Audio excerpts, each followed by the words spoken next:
It's the roundup with Matty Johns as we move through our snap judgment, snap fitness for the feeling. Some pretty incredible games, as we mentioned, a whole stack of points scored at the start of round 9. So let's go back to Thursday night. Sharks beat Cowboys 44 points to 6.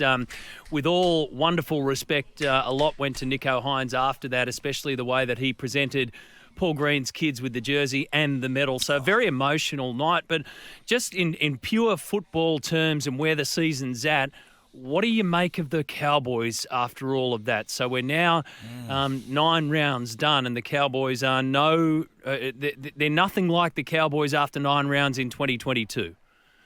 Well, we just spoke about how the pressure affects young players. This has been the case with the Cowboys. They've had a lot of expectation on them going into this season, and they've just struggled with it. Last year, Matty, everyone, well, I don't say every single one, but most people had them at least in their bottom 4. A lot of people wouldn't spoon. Everyone said if they get out of the bottom 4, they're doing well. No expectation. Just go out there, play free. You could just see the enjoyment which they played. They actually just really enjoyed wearing teams down. This time around, I think what happened is I think they definitely lost their focus in the pre-season. I'm looking at them. I think it's pretty clear they didn't train as hard as the previous campaign. A huge proportion of that squad were away on World Cup duties. A lot of key players that affects, and on top with all the expectation up in Townsville and people saying that they're in line to win the premiership. A slow start has just heaped pressure on them, and they're just not handling it. They had their focus wrong at the start of the year. Now it's manifested itself in a complete lack of confidence. I think the one player who's playing to expectations and playing to his potential is Tom Dearden. I think everyone else is just really struggling. You can see that it has surprised me. I thought that I was of the belief that they were capable of winning the competition, but in 1996, in 95 we come third. We went away the World Cup. Joey got player of the tournament in the World Cup, and we came back and we said, mate, we're one of the favourites. We didn't even make the finals. As you said, Joey dyed his hair red. Right, that was symbolic of where his head was. But there was just a mile of things that happened. The expectation and pressure of Newcastle and underachieving weighed so heavily on us, and I can see the same thing happening in Townsville. The Cowboys are now 3-6 to start the season. Snap judgment from Friday night at Combank. The Eels put one on the Knights, 43 points to 12. Yeah. I thought Ryan Pappenhausen on your show last night made a really good point about Gutho, Dylan Brown and Mitchell Moses. When one steps up, the others go with him, and that trio in particular were deadly when they start to get moving as a pretty wild threesome. But are you more impressed with the Eels' attack when it clicks, or are you more worried about the Knights' defence? Well, firstly on the Eels, I really like the fact that it was run first, pass second. Dylan Brown, Mitchell Moses and Gutho, they just challenged they again, Matty, I'll bring it back to they simplified. They ran at the Newcastle defenders who were sitting on their heels, and they just took them on with footwork. A good step, in my opinion, these days is more effective than a clever pass. And so the creative players got their focus right. Newcastle, Matty, have been up for a fair while.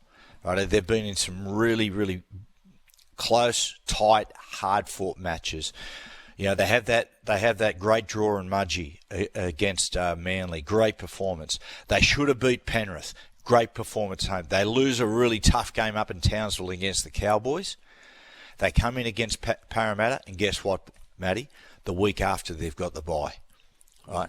And they're getting time off. You know, they're getting 5 or 6 days just put their feet up, and, mate, they exhaled. Right? That was, give you an idea of how bad the defensive performance was from Newcastle. Concede 43 points, but Parramatta bombed 5 or 6 tries. Yeah. It honestly could have been nearly 50 at half time. It's one of the worst defensive performances I've ever seen from a Knights team. Well, maybe that time off, although I see some of them are going to Bali, so what could possibly go Matty, wrong there? Matty, Can you pick up the phone, Matty? Can you give him a call? I don't think Bali. I don't think the answer lies in Denpasar Airport. No, let's hope they find something. The Rabbitohs beat the Broncos 32 points to 6. Now, I checked, we'll catch up with Jared Timms from Neds soon, but Neds still have the Panthers as favourites, then the Rabbitohs and Roosters equal second favourites. Are you willing to nudge the Rabbitohs ahead as premiership favourites at the moment? Not quite yet, Matty, only because Penrith are so tried and true in those really big games. They just can elevate themselves. Been there, done it before. Matty, like I backed. Start of the year, they were my pick, South Sydney, to win the comp. But you've got to be guarded. You know, we're 1 kilometre into a marathon. There's so much to be played out. There's injury. There's South Sydney going to have a really big representation at Origin. That has an impact. There's a lot of football to be played, but they are fantastic. I haven't probably the side that I would liken them to as far as the ability to rattle up points really quickly are the Broncos and the Raiders of the early to mid-90s. Once they get the foot on the throat, like when Herbie Farnworth got sin-binned, you just go, okay, here they go. That's where the game's lost. You know, they're just going to put them. South's going to put them completely to the sword. Magic round. There's so many great aspects of Magic round. The biggest game, the game I'm looking forward to the most, is going to be the Storm up against South Sydney, because we're still trying to work out whether the Melbourne Storm are a serious title contender. So Bellamy's going to have them sky high to go out there and prove a point. And what they're going to do, they're going to try to dictate the terms of the fight. They're going to drag South Sydney, try to drag South into an 80-minute arm wrestle, a real grind and a slog. And in the past, that's been South's kryptonite. So it's a great test for South Sydney, and it'll give us a really good indication at this point of the year, if they're to play finals football, where they are. We've spoken about the Raiders defeating the Dolphins by the 1 point in Wagga. That was Wayne Bennett's 899th game in charge as coach. So he hits 900 in Magic Round, which is just stupid to think about. The Gold Coast Titans, God. Yeah, they have no second half syndrome. I read a piece this morning on Michael Chammis's column in the Sydney Morning Herald about Jaden Campbell. So we know AJ Brimson, injured, goes off. They bring in Jaden Campbell, who's now played 30 games, which triggers a clause, Matty, that allows him to look at other clubs. That's really, really interesting. And that's probably one of the big takeaways there. I mean, to have somebody of that ability and stature and future in the game just sitting on the sidelines doesn't make sense. It works for them right now, but what happens next? Yeah, that's interesting because, Matty, see, AJ's a bloke that can play anywhere. Right, AJ, to me, is probably more of a number 14 than Jaden is. So, of course, he'll be missing for a few weeks now. We're not sure of the extent of the hamstring injury, AJ Brimson. But Jaden, for me, looks like the more natural fullback. AJ, you could play him at 6. You could actually play AJ in the centres. You could play him at 13 if you wanted to. I'd be seriously considering that if I was Justin Holbrook. The impact, keeping that he's such a high energy player, Brimson. Keeping him out of the early crash and bash and bring him on after about 25 minutes and operating through the middle, I think he'd have a huge effect on the game. He'll be gone for a month, so a four-week stint on the sideline. The Tigers, of course, with the upset of the round, beating the Panthers 12 points to 8. So the Panthers have now lost 2 in a row, which if it was anybody else, you go, oh, well, that happens. But, hey, this is the Panthers, and injuries are starting to smash them up, aren't they? They are, Matty. If you look at, and you just said it there, you're seeing at the moment Penrith are really wildly, from their first trial game and the game against St Helens, they've been really inconsistent. And we're sort of on and off. People are going, where are they at? Are they favourites? Aren't they favourites? I've done it myself. I've looked at the very start of the season after how they performed pre-season against St Helens, and then round 1, I went, you know what? I don't think they're favourites. I think they're probably on the second or maybe even the third tier. Then they rebound and start to find their best football, and you're going, okay, they've re-established themselves. Matty, going back to back is so difficult.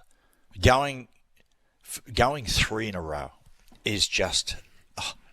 history shows it's almost impossible, of course. You got Parramatta. The last team to do it was the great Parramatta side of 81, 82 and 83. But crucially, Matty, that wasn't the salary cap era.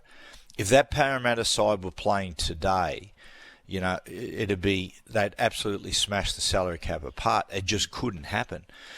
Now, I liken this campaign with Penrith, as far as the challenge ahead, is to the Brisbane Broncos. They win the comp in 92, 93. Now, in 94, they limp. They start the season strong. They have a difficult mid-season. We played them in the mid-season, and they were starting to wobble. By the time they got to the finals, they were completely busted. They were eliminated early in the final series against North Sydney, and you watch the game, they're just gone. There's no imagination in their attack. Creatively, they're barren. There's no physicality, and at the end, they were like a fighter that was just laying on the ropes, almost hoping their opponent would hit them with a knockout blow. They were just gone. You can see that with Penrith now. They look busted. There's almost a little bit of fatigue in their football already. It's going to be a real challenge for Ivan Cleary to manage this squad, so that when they hit the finals, they've still got some gas in the tank. Cooper Cronk said it very well at the start of the season. He said, Matty, it's really important that Ivan Cleary doesn't aim for a minor premiership, doesn't even aim for a top 2 or a top 4 spot. Just get to the most important thing is get to the finals and ensure that there's still some energy in the players' legs. Because once you get there, they're good enough to win 3 or 4 in a row. Yeah, sometimes gently. Roosters beat the Warriors 14-0 yesterday at Mount Smart. So the Warriors, the only team so far this season to fail to score a point in the game. And we'll dig a bit deeper a little bit later into Bulldogs v Dragons. Obviously, the big question there, what does it mean around Anthony Griffin? Our Snap judgments, thanks to Snap Fitness, it's got you covered. Visit your local Snap Fitness to find out more.